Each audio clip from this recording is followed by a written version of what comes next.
രാഷ്ട്രീയ രംഗത്ത് സജീവമായ സ്ത്രീകൾ നേരിടുന്ന പ്രശ്നങ്ങൾ കേവലം വ്യക്തിപരമായ പ്രശ്നങ്ങളല്ല, മറിച്ച് ഇന്ത്യൻ ജനാധിപത്യം നേരിടുന്ന പരിമിതിയാണ്.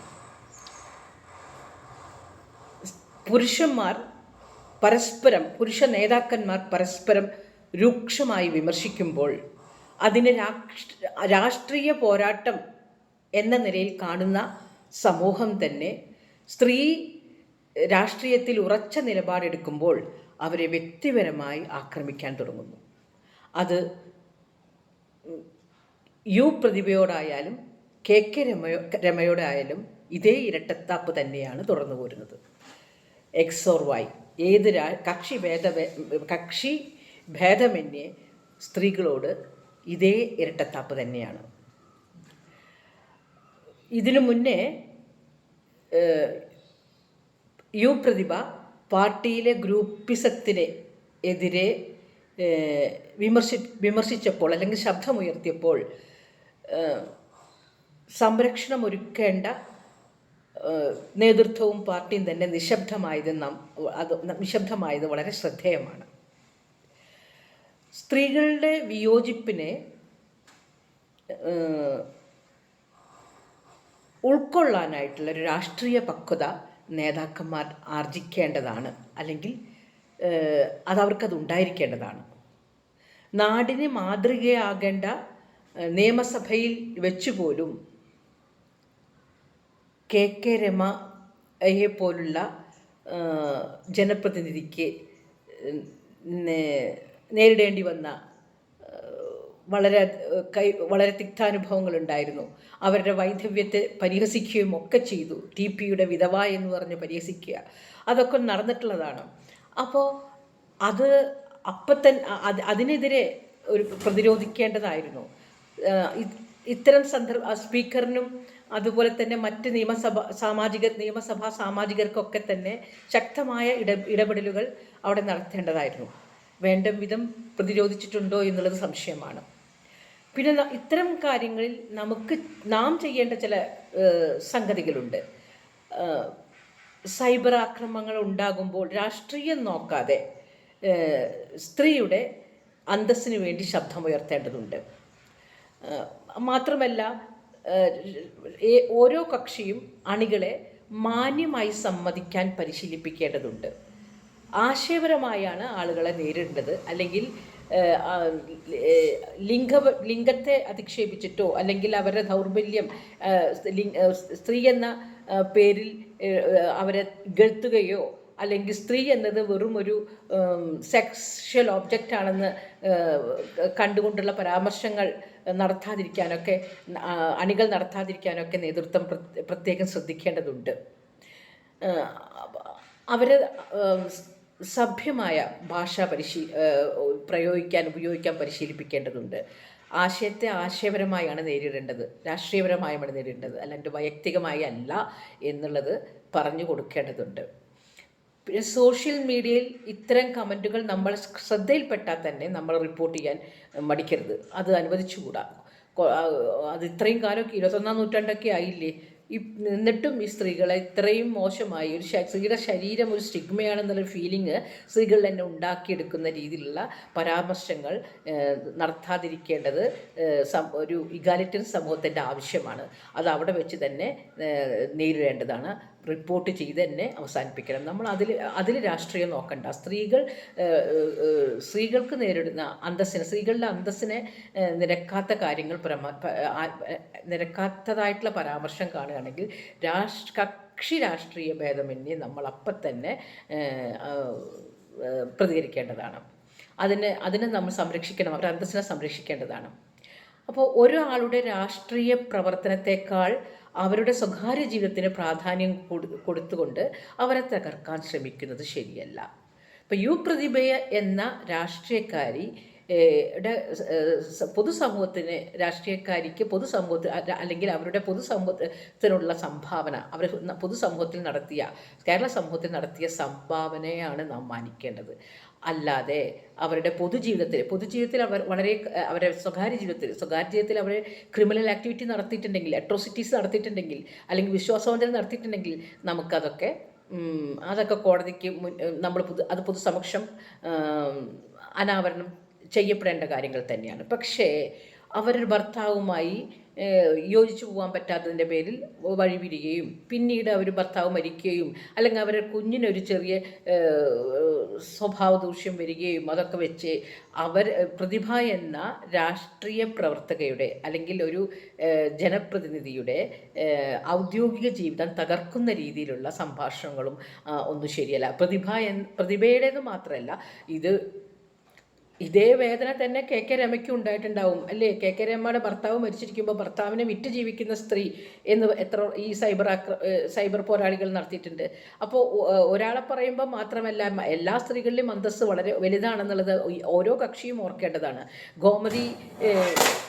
മൂന്നാറിൽ ഗോമതി സമരം നടത്തിയപ്പോൾ പെമ്പിളെ അവരെ ഒരുമിച്ച് ആ സംഘടനയുടെ ലേബലിൽ നടത്തിയ സമരത്തിന് അത് മറ്റേ പണിയ എന്ന് എം മണി പറഞ്ഞിട്ടുണ്ട്.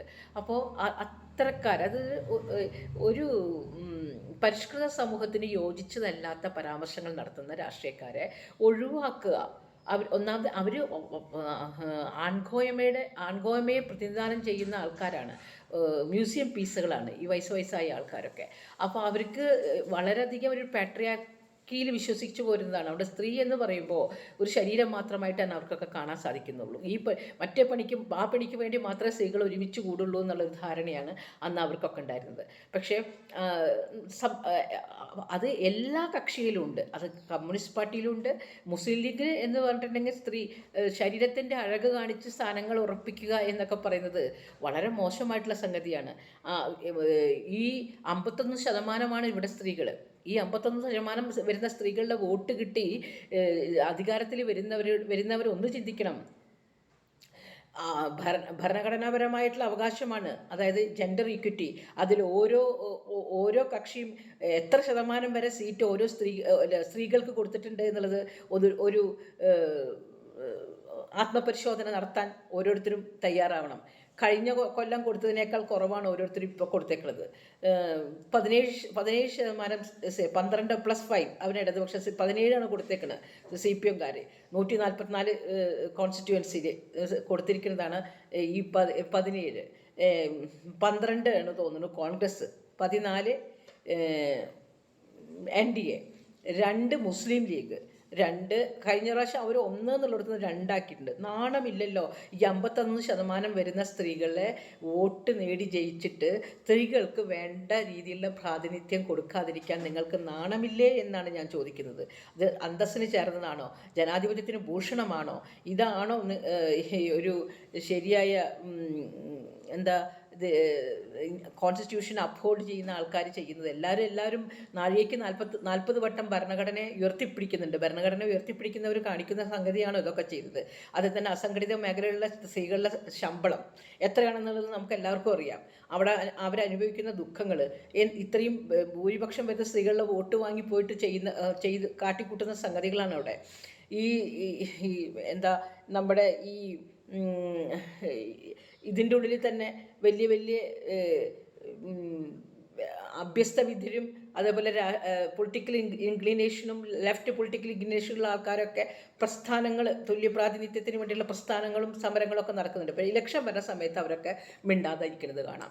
അതുവരെ വരെ സജീവമാവും. ഇത്ര ശതമാനം വേണം. ഈ കക്ഷി രാഷ്ട്രീയത്തിൽ വരുന്ന സ്ത്രീകൾ തന്നെയാണ് ഈ പ്രസ്ഥാനത്തിൽ പങ്കെടുക്കുന്നത്. അപ്പം നാട്ടിലെ പെണ്ണുങ്ങളൊക്കെ സമരം ചെയ്ത് ഞങ്ങൾക്ക് തുല്യപ്രാതിനിധ്യം വാങ്ങിച്ചു തരൂ എന്നാണ് രീതിയിലാണ് ചെയ്യുന്നത്. ഞങ്ങൾ സ്ത്രീകൾ വോട്ട് ചെയ്യില്ല എന്നും പറഞ്ഞു മാറി നിൽക്കുന്നിടത്ത് വരുന്ന സംഗതിയാണ് ഈ തുല്യപ്രാതിനിധ്യം എന്നുള്ളത്. അവിടെ മുന്നോട്ട് വരേണ്ടത് ഞങ്ങൾക്ക് സീറ്റ് എല്ലും കഷ്ണം ആണ് ആകെ കൂടി കൊടുക്കുന്ന, അതും കൂടി ഇല്ലാണ്ടാവോ എന്ന് പേടിച്ച് നിൽക്കുന്ന സ്ത്രീകളുള്ളിടത്തോളം കാലം തുല്യപ്രാതിനിധ്യം കിട്ടില്ല. ഞങ്ങൾ ആരും മത്സരിക്കാൻ തയ്യാറാവുന്നില്ല, നിങ്ങൾ അങ്ങോട്ട് മത്സരിച്ചോ എന്ന് പറഞ്ഞ് നിൽക്കാൻ സ്ത്രീകൾ തയ്യാറായിട്ട് വരുന്നില്ല. അങ്ങനെ വരികയാണെങ്കിൽ കഴിഞ്ഞു. ഞങ്ങൾക്ക് 25% വേണം എന്ന് പറയണം. അല്ലെങ്കിൽ തുടക്കത്തിലായിട്ട് ഞങ്ങൾക്ക് അല്ലെങ്കിൽ 50 തന്നില്ലെങ്കിലും 33-30 പറഞ്ഞിട്ടുണ്ടെങ്കിൽ ബില്ലല്ലേ എക്സിക്യൂട്ട് ചെയ്യാത്തുള്ളൂ. ബില്ല് പാസ്സായിട്ടുണ്ട്, അതൊന്ന് ഇംപ്ലിമെൻറ്റ് ചെയ്യലേ വേണ്ടൂ. അപ്പോൾ നിങ്ങളത് അതിനുവേണ്ടി കാത്തു നിൽക്കേണ്ട, ഞങ്ങൾക്ക് അങ്ങോട്ട് തന്നേക്ക് എന്ന് പറയാൻ ഒരു സ്ത്രീയും ഭൂരിപക്ഷം വരുന്ന സ്ത്രീ തയ്യാറാവുന്നില്ല. ആ സ്ത്രീക്ക് പിന്നെ ഇത്തരം പരാമർശങ്ങൾ കേൾക്കേണ്ടതായിട്ട് വരും. കാരണം അവകാശത്തിന് വേണ്ടി പോരാടുന്നില്ല. പ്രതിഭ എന്തു ചോദിക്കുന്നില്ല. പ്രതിഭയ്ക്ക് സീറ്റ് കിട്ടിയപ്പോൾ പ്രതിഭ വായടക്കുകയാണ്. എന്തുകൊണ്ട് സ്ത്രീകൾക്ക് വേണ്ട വിധം പ്രാതിനിധ്യം കൊടുക്കുന്നില്ല എന്ന് ചോദിക്കുന്നില്ല.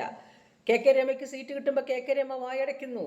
മറ്റ് കോൺഗ്രസ്സിലെ സ്ഥാനാർത്ഥികൾക്ക് തോൽക്കുന്ന ഉറപ്പുള്ള വീണയ്ക്ക് സീറ്റ് കിട്ടിയപ്പോൾ LDFിലെ വീണയ്ക്ക് സീറ്റ് കിട്ടിയപ്പോൾ വീണ വായടച്ചു. എനിക്ക് കിട്ടിയല്ലോ. അങ്ങനെയല്ലല്ലോ വേണ്ടത്. കോൺഗ്രസ്സിലെ തോൽക്കുന്ന ഉറപ്പുള്ള സ്ഥലങ്ങളിലൊക്കെ നിർത്തുന്ന വനിതാ സ്ഥാനാർത്ഥികളുണ്ട്. അവരും കിട്ടുന്ന സീറ്റ് വെച്ച് മിണ്ടാതിരിക്കുന്നു. അപ്പോൾ അങ്ങനെ പോവുകയാണെങ്കിൽ ഈ സ്ത്രീകൾക്ക് ഇത്ര മോശം പരാമർശമൊക്കെ പൊതുസമൂഹത്തിൽ നിൽക്കുമ്പോൾ കേൾക്കേണ്ടതായിട്ട് വരികയാണ്. കാരണം മത്സരിക്കാനുള്ള അവകാശമാണ് നിഷേധിക്കപ്പെടുന്നത്. അപ്പോൾ പിന്നെ എങ്ങനെയാണ് നമുക്ക് മറ്റൊരു കാര്യങ്ങളൊക്കെ നേടിയെടുക്കാൻ പറ്റുക? അതുകൊണ്ട് സ്ത്രീകളെ മോശമായി പരാമർശിക്കുമ്പോൾ ഇടതുപക്ഷത്തെ സ്ത്രീകൾ പക്ഷത്തെ തങ്ങളിരിക്കുന്ന പക്ഷത്തിൻ്റെ ഹൈറാർക്കിയെ ഒരു ഹൈറാർക്കിയിൽ വിശ്വസിച്ചാണല്ലോ അവിടെ ഇരിക്കുന്നത്. അതിൻ്റെ അധികാര സ്ഥിരാകേന്ദ്രങ്ങളെ ഭയപ്പെട്ടുകൊണ്ട് നിശബ്ദമായിരിക്കാൻ പാടില്ല. സ്ത്രീകൾക്കെതിരെ അനാവശ്യമായ പരാമർശങ്ങൾ ഉണ്ടാകുമ്പോൾ എല്ലാ സ്ത്രീകളും കക്ഷി രാഷ്ട്രീയം നോക്കാതെ ഒറ്റയ്ക്ക് നിന്ന് നിശിതമായി ശബ്ദമുയർത്തണം. അങ്ങനെയാണെങ്കിലേ നമുക്കും എല്ലാ സ്ത്രീകൾക്കും ഇത് നാളെ മേലാക്കത്തേക്കും ഇത്തരം അവസ്ഥകൾ ഇല്ലാതിരിക്കുള്ളൂ. അപ്പോൾ അതുകൊണ്ട് ഭൂരിപക്ഷം വരുന്ന സ്ത്രീകൾ അല്ലെങ്കിൽ അവിടുത്തെ വനിതാ പ്രതിനിധികൾ ഇപ്പോഴും ധൈര്യപ്പെട്ട് മുന്നോട്ട് വന്നിട്ടില്ല. വന്നാൽ അവർക്ക് നല്ലത്, എല്ലാ സ്ത്രീകൾക്കും നല്ലത്. നന്ദി, നമസ്കാരം.